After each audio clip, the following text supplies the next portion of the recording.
Bonjour. Être entraîneur d'excellence et chef d'entreprise n'est pas une mince affaire.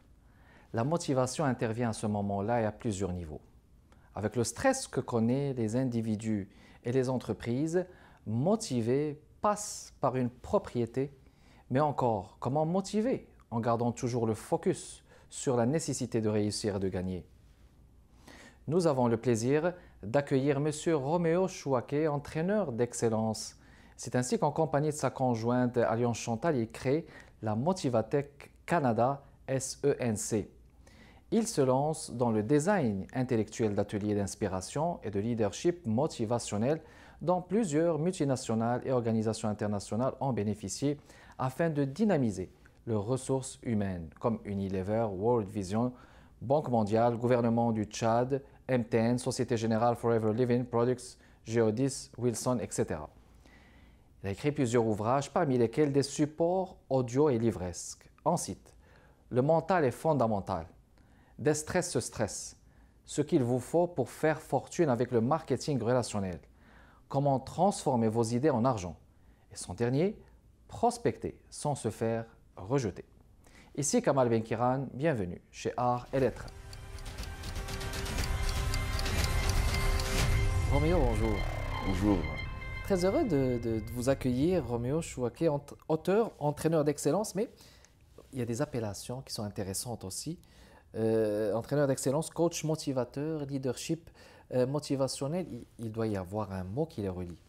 Oui, le mot qui les relie, c'est l'accompagnement Oui. à la réussite, l'accompagnement à la réalisation. Mais j'ai préféré entraîneur d'excellence parce que l'excellence se vend en tout temps, même en période de crise. Ça doit être un souci constant. Absolument. La recherche de l'excellence doit être une obsession parce que dans un contexte de concurrence, l'excellence l'emportera toujours sur la simple performance. Et pourquoi est-ce que j'ai choisi entraîneur d'excellence? Parce que des coachs, il y en a, des motivateurs, il y en a. Mais je crois qu'un entraîneur d'excellence, l'entraînement à l'excellence, ça marche parce que pour entraîner les gens à l'excellence, vous-même, vous devez d'abord être excellent. Exactement. Et on peut même opposer cela à la médiocrité. Donc, on fait remonter les gens de la médiocrité vers l'excellence. Exactement. Au départ, je dis que je suis allergique à la médiocrité. Oui. Sous toutes ses formes. Que ce soit la paresse, les retards, et quoi que ce soit. Mais l'entraînement à l'excellence s'oppose à la médiocrité. Alors, ça montre une échelle pour prendre les gens de la médiocrité ou bien de la situation dans laquelle ils se trouvent pour les amener au sommet. Oui. Alors, donc, on peut dire faible, moyen, assez bien, bien, très bien, excellent. Oui. Et quand vous atteignez le niveau de l'excellence, quoi qu'il en soit, vous allez réussir. Excellent. Donc, avec des stratégies, comme vous avez dit, avec une échelle. Oui. Roméo, j'ai une magnifique pile de livres ici avec moi que vous avez écrit. Il me plaît de vous les présenter, mesdames et messieurs. On vous a présenté justement au début avec ça ce qu'il vous faut pour faire fortune avec le marketing relationnel. Ici, j'entrevois le rôle du relationnel. Voulez-vous nous parler de ce livre? Oui. Vous voyez, nous sommes tous créés interdépendants. L'interdépendance souligne le caractère relationnel de la vie. Ça veut dire qu'on ne peut pas s'en sortir en étant cloisonné. Personne ne peut fonctionner comme une île et réussir. Nous avons besoin de composer avec nos relations. Malheureusement, la plupart des gens subissent leurs relations au lieu d'agir sur leurs relations pour un profit mutuel de leurs relations. Donc, pour rentrer en affaires, vous devez faire ce que la plupart des auteurs disent, que la réussite en affaires n'est pas forcément les finances, la comptabilité, la production, la vente. La réussite en affaires, c'est savoir composer, échanger avec les gens. Si vous maîtrisez l'art d'échanger avec réussite avec les autres, forcément, vous allez réussir en affaires. Et dans la vie tout court. Et le marketing relationnel, c'est une relation avec la promotion de sa propre personnalité ou... Voilà. Vous savez que le marketing personnel précède le marketing relationnel. D'accord. Une fois que j'ai fini avec mon marketing personnel, je dois rentrer en contact avec d'autres personnes. Ça commence par nous. Promouvoir. Ça commence par moi. Parce que si je n'ai pas de l'amour pour moi, je ne pourrai pas avoir de l'amour pour vous. Si je ne connais pas me promouvoir, je ne saurais pas vous promouvoir. Donc en réalité, le marketing relationnel, c'est cette discipline qui m'amène à faire la promotion de mes relations dans un intérêt commun. Gagnant-gagnant. On souligne le caractère gagnant-gagnant. Excellent. Là, je suis en train de voir, c'est un récit vivant tiré d'une histoire vraie? Oui, c'est une histoire vraie qui a eu lieu quelque part au monde. C'est l'histoire d'un SDF. Oui, sans domicile fixe. Que j'ai qualifié de sans difficulté financière après. Très bien. Donc, dans notre échelle, entraînement à l'excellence, on l'a pris de 100 domiciles fixes à 100 difficultés financières. Donc, il est parti de SDF. Les mêmes initiations. Exactement. Il est parti de la médiocrité à l'excellence. Donc, de 100 domiciles fixes qu'il était, il est devenu sans difficulté financière. À travers un atelier, à travers un mécanisme, à travers des formules qu'on lui a enseignées. Donc, c'est l'histoire d'un clochard qui est dans la rue, en train de mendier. Et il aperçoit un monsieur comme vous, bien, et il se dit, mais ce monsieur, je l'ai vu à la télé. Alors, je dois l'approcher. Mais le riche homme, sentant que le clochard venait vers lui à vive allure, se presse de mettre la main dans la poche et sort un billet de $100 qu'il tend au clochard. Et le clochard regarde le billet, ne le saisit pas et dit, monsieur, permettez-moi de vous poser une question. En échange de ne pas recevoir ce billet, pouvez-vous me dire comment est-ce que je peux réussir à devenir comme vous? Mais le riche était très surpris. Il s'est dit, mais écoutez, est-ce que dans la rue ici, les gens vous donnent souvent $100? C'est quand même $100. Mais le riche voulait se débarrasser de lui avec $100. Et il dit, monsieur, dans la rue, les gens me donnent quand même $2, $5, $10. Chaque jour, je reçois des pièces d'argent. Cependant, je suis là depuis 10 ans. Je me dis en vous regardant qu'il y a quelque chose que vous savez que je ne sais pas. Parce que de l'argent, j'en ai chaque jour. Mais pour atteindre votre niveau, qu'est-ce qu'il faut? Dites-moi le secret. Et le riche lui dit, mon Dieu, je n'attendais pas cela de vous. Je vous donne rendez-vous dans l'immeuble qui n'est pas loin. Au 15e étage, mon bureau. Venez me rencontrer, c'est ma carte, je vous répondrai. Et commence un processus d'initiation entre le sans domicile fixe et quelqu'un qui avait réussi pour l'accompagner à l'excellence. Toutefois, à un moment donné, le riche l'invite et lui dit, c'est toi qui parles. Et il dit, mais comment? Moi, je ne suis rien face à vous. Il dit, non, c'est toi qui parles parce que tu es un mentor dans ma vie. Il dit, mais comment ça vous, le riche? Je suis un clochard. Il dit, non. Écoute, ce n'est pas des clochards qui posent le type de questions que tu m'as posées. En plus, ta question a bouleversé mon raisonnement. Pourquoi? Parce que depuis que j'ai réalisé tout ce que j'ai réalisé, je n'avais pas documenté le processus de développement qui m'a permis d'y parvenir. Et il fallait le mémoriser. Il fallait que je le mémorise et que je le partage. Ça veut dire qu'au cas où je quittais la Terre, mon épouse, mes enfants n'auraient pas su quel est le cheminement que j'ai emprunté pour en arriver là. Grâce à vous, aujourd'hui, c'est disponible. Magnifique. Il y a toujours un cheminement. Absolument. On va le noter à ce niveau. On va faire une pause. Merci. On vous revient dans les prochaines minutes, mesdames et messieurs. Restez toujours avec nous.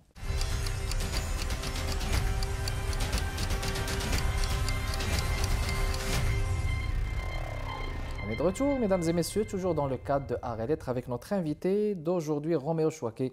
On va parler de 7 facteurs stratégiques, ce qu'il faut pour faire fortune avec le marketing relationnel et l'importance du marketing relationnel. Là, je fais la transition. Comment transformer vos idées en argent? Ben là, je risque de poser la question et j'attendrai la réponse de vous. Alors, c'est une question que tout le monde se pose. Oui, exactement. Surtout aujourd'hui, il faut se faire de l'argent. Alors, toutes nos idées ne produisent pas de l'argent. Les idées qui produisent de l'argent sont IDEES ou bien IDEEE. Des idées. Idées, oui. Selon moi, inspiration, dynamique, économiquement exploitable. Excellent. Inspiration, dynamique. Économiquement exploitable. C'est ça une idée.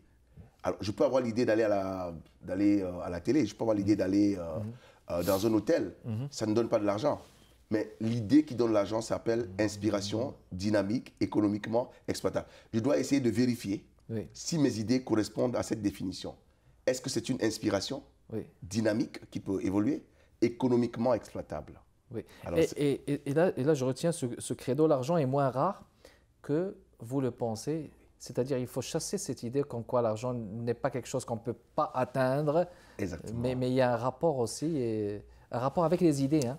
Parce que si je parle d'inspiration, ça veut dire qu'en fait, l'argent est un produit. Oui. Et que la semence qui produit l'argent n'est pas l'argent. Voilà, les gens se trompent parce qu'ils disent il faut de l'argent pour avoir de l'argent. Oui. C'est faux. C'est Il faut de l'idée. l'inspiration Oui, de l'inspiration. pour avoir de l'argent. Et cette inspiration peut attirer. Cette Oui. inspiration a un pouvoir d'attraction de l'argent. Je vous donne un exemple. Si vous êtes invité à une fête avec un carton d'invitation et que vous vous habillez, pas vous, quelqu'un est invité à une fête avec un carton d'invitation, il s'habille comme un clochard, malgré son carton d'invitation, il n'entrera pas. Quelqu'un d'autre n'est pas invité à cette fête, mais il s'habille comme un aristocrate, Oui. bien, Dans son apparence. dans une tenue traditionnelle ou une tenue d'apparat, une apparence vraiment flamboyante, une de grandiose, d'aristocrate, il sera admis sans le carton d'invitation. C'est Oui. une idée, c'est une perception. Donc, l'argent est le fruit et le produit d'une inspiration. Moi, je crois que je voudrais déconstruire cette idée qui fait penser aux gens qu'ils ont d'abord besoin de l'argent. Non. Écoutez, où sont vos idées? Oui. Quelles sont vos inspirations? Il faut les mettre à l'œuvre. Apportez-moi vos inspirations, je les mettrai à l'épreuve du marché. Oui. Vous verrez si ça donne de l'argent ou pas. Ce livre-là décrit un processus en 7 étapes qui permet aux gens de prendre leur idée, introduire dans un système, Exact. et au bout de la chaîne, l'argent va être produit. Puis elle est pertinente cette question. Savez-vous que la richesse, c'est ce qui vous reste lorsque vous avez perdu tout votre argent? Exactement. Ça veut dire, si on prenait tout votre argent, seriez-vous toujours riche? Ben, Voilà. ça dépend. Non, vous le seriez. Vous le seriez si vous êtes quelqu'un d'inspiré. Exactement. Donc Voilà. c'est une question d'inspiration, de passion. Mais oui, inspiration, passion, Passion, hein. excellence. Donc voilà, je crois que c'est ça. Ça nous ramène à des sujets très philosophiques. Oui. En notre temps, la philosophie a beaucoup disparu parce que le monde est très matériel. Oui. Mais tout ce qui est matériel provient de l'irréel. Et donc c'est sûr qu'il faut le lire, mesdames et messieurs, de Roméo Chouaké, Comment transformer vos idées en argent. Là, j'aboutis à votre tout dernier. Exact. Prospecter sans se faire rejeter. Et le rejet, c'est quelque chose de difficile, Oui. hein, n'est-ce pas? Et la prospection, justement, quel est le rôle de la prospection? Est-ce que c'est un rôle préliminaire majeur dans un premier temps? C'est un rôle incontournable. Il n'y a pas d'économie sans prospection. Il faut commencer par la prospection. Partout. Voyez-vous, pour extraire du pétrole, il faut prospecter. Oui, À l'image du pétrole. Pour trouver de l'or, il faut prospecter. Du diamant, il faut prospecter. Tout, il faut prospecter. Pour trouver de belles idées, il faut les prospecter dans le monde invisible, dans le monde spirituel. Donc, M. Kamal va aller sur la berge du fleuve, s'asseoir pour rechercher de l'inspiration, afin de revenir dans la société, créer des choses. Donc, en fait, la prospection a toujours servi à l'être humain pour faire des découvertes. Il n'y a pas de découverte sans prospection. Tout à fait. Donc aujourd'hui, si vous avez des difficultés dans votre vie, dans votre entreprise, dans votre travail, retirez-vous et allez prospecter l'invisible pour découvrir quelque chose que vous n'avez jamais découvert. puis j'aime les phrases en bas, déverrouiller le jeu des objections. Oui, Ça, ce sont les difficultés. exactement. Toutes les oppositions qu'il y a dans notre marche sont des objections. La vie elle-même nous fait souvent des objections, mais il nous appartient de convertir ces objections en objectifs. Mais ce sont des difficultés inévitables. Bien sûr. Voyez-vous, la grandeur d'un projet est comparable à l'immensité des difficultés inhérentes à ce projet. Ne me dites pas que vous voulez prendre l'avion pour aller en Europe et qu'il n'y aura pas de turbulence. Alors, il faut qu'il y ait des turbulences pour que vous sachiez que vous avez voyagé. Donc, les gens veulent faire le voyage, sans les turbulences. Mais moi, j'aime les turbulences parce que ça me rappelle que je suis en train de voyager. Donc, je dis toujours aux gens de chercher la part de difficulté Oui, qu'il y a dans leurs opportunités. il faut commencer par ça. Oui, il faut comprendre. Parce que si vous êtes enthousiaste pour les opportunités seulement, la moindre difficulté va vous casser la figure. Oui. Alors, si vous êtes... si vous agrandissez les difficultés, alors qu'est-ce que vous faites? Lorsque les difficultés viennent, vous vous souvenez que vous étiez averti. Vous vous souvenez que les difficultés, c'est le chemin. L'obstacle est le chemin. Et je dis dans tous mes séminaires et conférences, votre miracle est dans vos obstacles. Regardez bien vos obstacles. Observez les gens qui n'ont pas d'obstacles, ils ne font jamais de miracle. Je crois que les obstacles, c'est ça qui fait l'enjeu. C'est ça qui fait le défi. C'est ça qui permet aux gens de dire waouh, à la fin il a réussi. Mais il est passé par trop de péripéties. Oui. Donc toutes les histoires de héros et de héroïnes passent par des obstacles majeurs. Alors, je dis aussi dans le mental et fondamental, je dis par exemple que la grandeur d'un homme n'est pas fonction de sa taille. Oui. La grandeur d'une femme n'est pas fonction de sa taille. La grandeur d'un homme, la grandeur d'une femme est fonction de ses batailles. Voilà. Alors, ne me dites Pas de sa taille, mais de sa bataille. Ça ne rime, me dites c'est pas bien. quelle grande est votre taille, Oui. mais montrez-moi vos batailles. Exactement. Et je vous dirai à quel point vous êtes grand de taille. Parfait. On va faire une pause, Roméo, et on vous revient dans les prochaines minutes, mesdames et messieurs.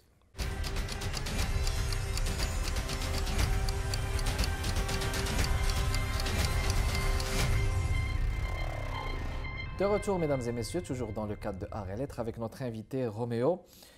On s'instruit avec vous. On va continuer. Merci. On va continuer justement au niveau de ce livre Prospecter sans se faire rejeter.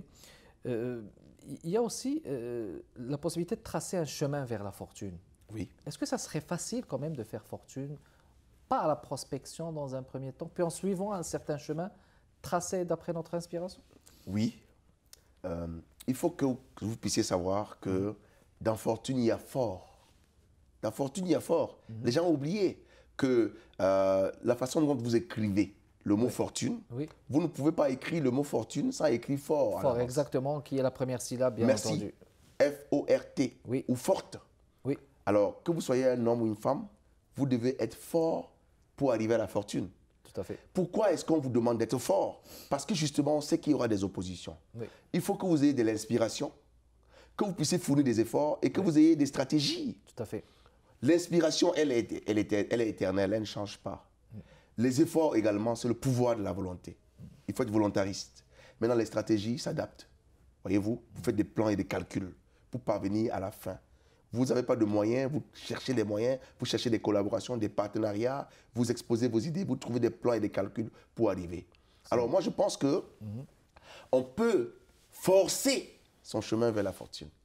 Il faut forcer.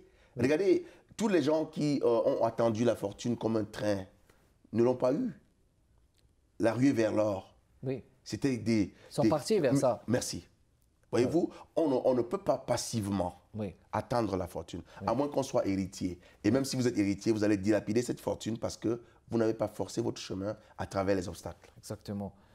Roméo, je vais vous tendre ce livre et je vais vous inviter, si vous le voulez bien, à nous faire part d'un extrait de ce livre. Oui. Voilà. Je vais... Prospecter sans se faire rejeter, je vous en prie. Voilà, je n'ai pas hésité. Il y a une page de ce livre, la page 9, que j'aime beaucoup relire. Très bien. Ça m'édifie personnellement. Je dis ceci, à tous ceux et celles qui ont su se servir des noms que les prospects leur ont rétorqués comme carburant pour aller jusqu'à oui. À toute personne à qui on a fermé la porte au nez, sans que cela l'empêche de trouver d'autres portes sur lesquelles frapper. À toute personne qui a été déçue, mais a choisi de rester au-dessus. Si vous êtes déçu, mais que vous refusez d'être déchu, c'est alors que vous serez reçu. À tous les prospecteurs et prospectrices de la planète, vous êtes des explorateurs. Vous incarnez l'espoir et l'optimisme, car faisant de la prospective et ayant de la perspective, que le monde entier suivez votre exemple. À vous qui avez obtenu votre permis d'exploration de la vie grâce à la prospection, vous qui pensez que la vie est prometteuse et riche en possibilités, vous qui voyez tout en perspective, comme s'il existe partout et tout le temps des chances de trouver du bonheur. À tous ceux et celles qui s'intéressent aux autres, au point d'avoir maîtrisé l'art unique d'articuler des mots pour décrire leurs mots, comme s'ils étaient à leur place. Je vous dédie prospecter sans vous faire rejeter. Excellent. Alors justement, j'imagine qu'avec cette entrevue, beaucoup de personnes aimeraient lire ce livre. Les gens qui voudraient les acheter, comment transformer vos idées en argent, ce qu'il vous faut pour faire fortune avec le marketing relationnel et prospecter sans se faire rejeter. Comment faire pour les acheter, Roméo? Oui, ils peuvent aller sur www.lamotivatech.com. C'est comme bibliothèque, mais Motiva. Lamotivatech.com. Et notre réalisateur va sûrement mentionner le site web en bas, oui. Exactement. Et il peut aussi nous appeler au 438 401 01 14. Est-ce que vous avez normalement une page dans les médias sociaux? Bien sûr, Roméo Chouaké, La Motivatech. La Motivatech sur Facebook? Sur Facebook. Sur Facebook, ok. On peut nous écrire. On a une équipe qui réagit instantanément sur Facebook. Roméo Chouaké sur LinkedIn, Twitter, YouTube. Roméo Chouaké sans accent. Roméo Chouaké. Sur le livre, il y a des accents, mais Roméo Chouaké sans accent. Oui. On va se retrouver et ça sera une belle partie d'échange. Excellent. Votre dernier message, quel est le message que vous voulez aujourd'hui transmettre aux gens, aux jeunes aussi? Oui.